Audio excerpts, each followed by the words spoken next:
నేను 5 రోజుల సార్ నేను కిరాయికే ఉంటా, ఆమె రోజు రూమ్ చూడమని ఆయన రూమ్ చూడమని అన్నది సార్. సరే ఇప్పుడు కొట్టింది తిట్టింది అంటే పానభయం ఉంది అంటుంది. ఆమె నచ్చిన కాడ ఉండని, నేను రూమ్ కిరాయి కడతా సార్, మేము కూడా నేను చెప్తాను సార్ అని చెప్పిన. ఈరోజు చొప్పాని పోలీస్ స్టేషన్లో కంప్లైంట్ ఇచ్చింది, తెల్లారే మళ్ళీ మీకు ఫోన్ కొట్టేసింది సార్. అది ఇచ్చి మళ్ళీ ఇచ్చింది, ఇక్కడ ఇచ్చేసింది సార్. నిన్ను బాగా తిట్టుతాడు, నిజమేనా? నిజమే సార్. ఘోరంగా మాట్లాడుతుంట? మాట్లాడలేదు సార్.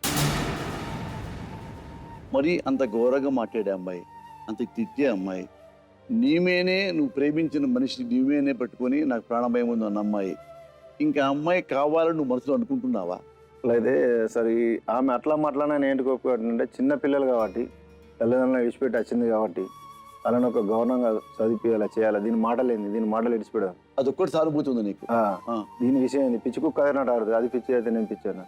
సరే పిల్లల ముఖం చూసాను మంచిది కదా, ప్రైవేట్ స్కూల్ వేసిన సార్. చెప్పండి. నువ్వే వేసావు? నేనే వేసిన సార్. ఫీజు సుతం కట్టినే, కొన్ని కట్టేటి ఉండే సార్.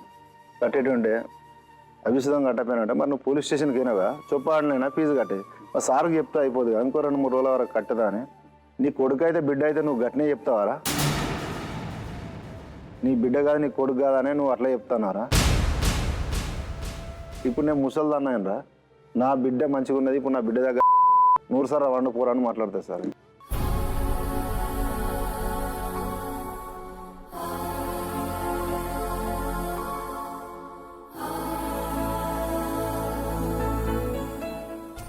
ఏనా నువ్వు చెప్పింది నిజమేనా? నిజం సార్. ఇప్పుడు చిన్న పాప సుధా ఉన్నది, పిలిచి అడుగునే ఆమె సుధా అడుగు. పాప వయసు ఇప్పుడు 11 సంవత్సరాలు వెళ్ళి 12 పడుతుంది సార్. ఇప్పుడు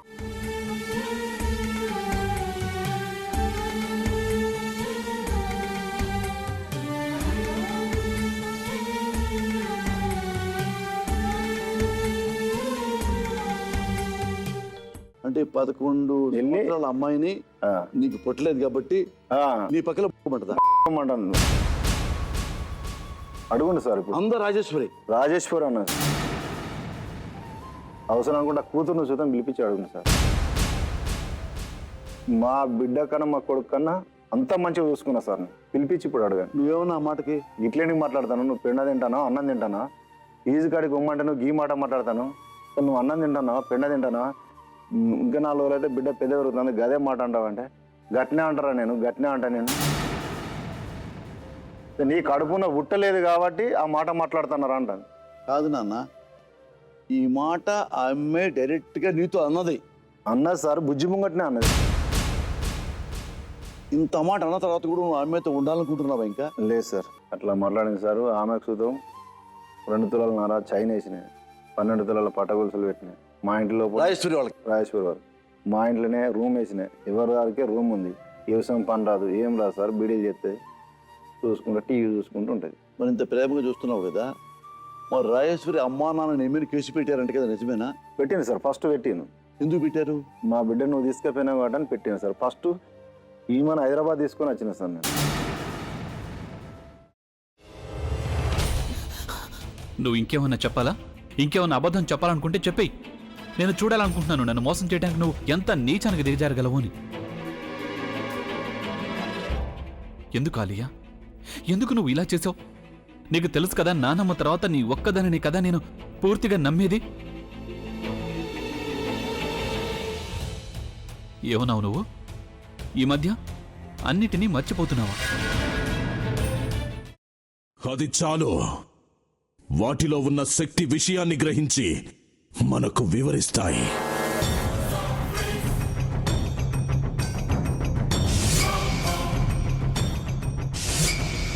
ఎవరు ఆ దండ విప్పొద్దు, గది తలుపులు తెరవద్దు.